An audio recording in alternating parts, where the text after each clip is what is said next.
मित्रों नमस्कार। मैं आज आपको एक छोटी सी कहानी सुनाने जा रहा हूं और इससे कुछ सीख मिलती है आपको। तो ये कहानी मगध सम्राट बिंदुसार ने अपनी एक सभा में पूछा, देश की खाद्य समस्या को सुलझाने के लिए सबसे सस्ती वस्तु क्या है। मंत्रिपरिषद तथा अन्य सदस्य सोच में पड़ गए। चावल, गेहूं, ज्वार, बाजरा आदि तो श्रम के बाद मिलते हैं, और तब भी जब प्रकृति का प्रकोप न हो। ऐसी हालत में अन्न तो सस्ता हो नहीं सकता। तब शिकार का शौक पालने वाले एक सामंत ने कहा, राजन, सबसे सस्ता खाद्य पदार्थ मांस है। तब सम्राट ने पूछा, आपका इस बारे में क्या मत है। चाणक्य ने कहा कि मैं आपके विचार को कल साझा करूंगा, आपके समक्ष रखूंगा।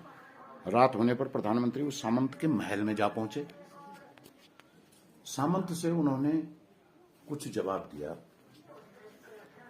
इतनी रात गए, प्रधानमंत्री को देखकर वे घबरा गए। प्रधानमंत्री ने कहा, शाम को महाराज एकाएक बीमार हो गए। राजवैद्य ने कहा कि किसी बड़े आदमी के हृदय का 2 तोला मांस मिल जाए तो राजा के प्राण बच सकते हैं, इसलिए मैं आपके पास आया हूं। आपके हृदय का सिर्फ 2 तोला मांस लेने आया हूं। इसके लिए आप 1 लाख स्वर्ण मुद्राएं ले लें। यह सुनते ही सामंत के चेहरे का रंग उड़ गया। उसने प्रधानमंत्री के पैर पकड़े और माफी मांगी।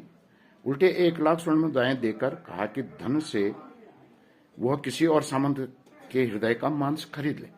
प्रधानमंत्री बारी बारी सभी सामंतों के पास गए। सभी ने उनके हृदय का 2 तोला मांस मांगा, लेकिन कोई भी राजी न हुआ। उल्टे सभी बचाव के पक्ष में आ गए और प्रधानमंत्री से 1 लाख, 2 लाख, 5 लाख तक स्वर्ण मुद्राएं दे दी। सम्राट ने इस प्रकार करीब 2 करोड़ स्वर्ण मुद्राएं संग्रह कर प्रधानमंत्री सवेरा होने से पहले वापस अपने महल पहुंचे और दूसरे दिन राज्यसभा में प्रधानमंत्री राजा के समक्ष 2 करोड़ स्वर्ण मुद्राएं रखकर बोले। सम्राट ने पूछा, ये सब क्या है। तो प्रधानमंत्री ने कहा कि 2 तोला मांस खरीदने के लिए इतनी धनराशि इकट्ठा की गई, फिर भी 2 तोला मांस नहीं मिला। राजन, अब आप स्वयं विचार करें कि मांस कितना सस्ता है।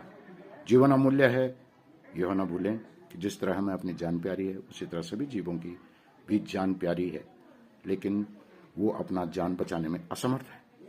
इसलिए शुद्ध आहार, शाकाहार, मानव आहार, शाकाहार, जानवरों की रक्षा करें और जानवरों को मांस के लिए न मारें। ये आज की